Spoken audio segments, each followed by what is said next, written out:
ಮಹಿಮೆಯ ಅರಸನೆ ನಿನ್ನ ಆತ್ಮದಿಯ ರಚಿಸುವೆ ಪರಲೋಕ ರಾಜನೆ ನಿನ್ನ ನಿತ್ಯವೂ ಆರಾಧಿಸುವೆ ಮಹಿಮೆಯ ಅರಸನೆ ನಿನ್ನ ಆತ್ಮದಿಯ ರಚಿಸುವೆ ಪರಲೋಕ ರಾಜನೆ ನಿನ್ನ ನಿತ್ಯವೂ ಆರಾಧಿಸುವೆ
ಎಲ್ಲ ಕಡೆ ಮುಚ್ಚುತ್ತಾ ದೇವಾದಿದೇವನಿಗೆ ಸ್ತೋತ್ರ ಮಾಡುವ. ಪರಿಶುದ್ಧ ದೇವ ಸ್ತೋತ್ರ ಉಂಟಾಗಲಿ. ಒಳ್ಳೆ ಸಮಯಕ್ಕಾಗಿ ಕರ್ತವ್ಯ ಈಗ ವಿಶೇಷವಾಗಿ ಕಾಣಿಕೆ ಕೊಟ್ಟಂತಹ ಎಲ್ಲ ಮಕ್ಕಳನ್ನು ನೀವು ಆಶೀರ್ವದಿಸಿ ನಡೆಸಿ ಬಲಪಡಿಸಪ್ಪ. ಅದಕ್ಕೆ ಬರುವಂತ ಫಲ ತಪ್ಪದೆ ಅನುಭವಿಸಲಿ, ತೃಪ್ತಿಗೊಳ್ಳಲೆಂಬುದಾಗಿ ನಾವು ಪ್ರಾರ್ಥಿಸ್ತೇನೆ ಕರ್ತವ್ಯ. 100% ಫಲಿಸಿ ವೃದ್ಧಿಯಾಗಲಿ. ಏನೆಲ್ಲ ನೆನೆಸಿ ಕಾಣಿಕೆಯನ್ನು ಸಮರ್ಪಿಸಿದಾರ ಕರ್ತವ್ಯ, ಅವರ ಕರ್ತವ್ಯ ಏನೆಲ್ಲ ಈಗ ಆರೈಕೆಯನ್ನು ಹೊಂದಿದಾರ ಸ್ವಾಮಿ, ಏನೆಲ್ಲ ಕೇಳಿದಾರೆ ನಿಮ್ಮ ಮನೆಯಲ್ಲಿ ಕರ್ತವ್ಯ, ಅದನ್ನೆಲ್ಲ ಒದಗಿಸಿಕೊಟ್ಟು ಅವರ ಈಗ ಇಷ್ಟಾರ್ಥ ನೆರವೇರಿಸಿ ಪೂರೈಸಿ ಎಂಬುದಾಗಿ ನಾವು ಪ್ರಾರ್ಥಿಸಿದ್ದೇನೆ ಕರ್ತವ್ಯ. ಅವ್ರ ಕುಟುಂಬದಲ್ಲಿ ಯಾವುದಕ್ಕೆ ಕೊರತೆ ಬರ್ತದೆ ನೋಡಿಕೊಂಡ್ರಿ. ಏನೆಲ್ಲ ಸಭೆಯಿಂದ ಕರ್ತವ್ಯ ಆಶೀರ್ವಾದ ಕುಟುಂಬಕ್ಕೆ ಸೇರಬೇಕು.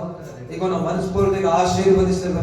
ಆ ಕುಟುಂಬ ವೃದ್ಧಿಯಾಗಲೆಂಬುದಾಗಿ ನಾವು ಪ್ರಾರ್ಥಿಸ್ತೇವೆ ಕರ್ತವ್ಯ. ವಿಶೇಷವಾಗಿ ಕೂಡಿ ಬರುವಂತ ಎಲ್ಲ ಮಕ್ಕಳನ್ನ ಚಿಕ್ಕವರು ಮೊದಲುಗೊಂಡು ದೊಡ್ಡವರ ಪರವಾಗಿ ನೀವೆಲ್ಲನ ಆಶೀರ್ವದಿಸಿ ನಡೆಸಿ ಬಲಪಡಿಸಿ. ಕಳೆದ ವಾರವೆಲ್ಲ ನೀವು ಕಾಯ್ದು ಕಾಪಾಡಿ ವಾರವೆಲ್ಲ ಕರ್ತವ್ಯ ನಡೆಸಿ ಬಲಪಡಿಸಿ ಎಂಬುದಾಗಿ ನಾವು ಪ್ರಾರ್ಥಿಸ್ತೇನೆ. ಎಲ್ಲರಿಗೂ ಆರೋಗ್ಯ, ಬಲ, ಸೌಖ್ಯ, ಸಮಾಧಾನ, ಸಂತೋಷ, ದೀರ್ಘಾಯುಷ್ಯ ಕೊಟ್ಟು ನಡೆಸುವುದಾಗಿ ನಾವು ಪ್ರಾರ್ಥಿಸ್ತೇವೆ.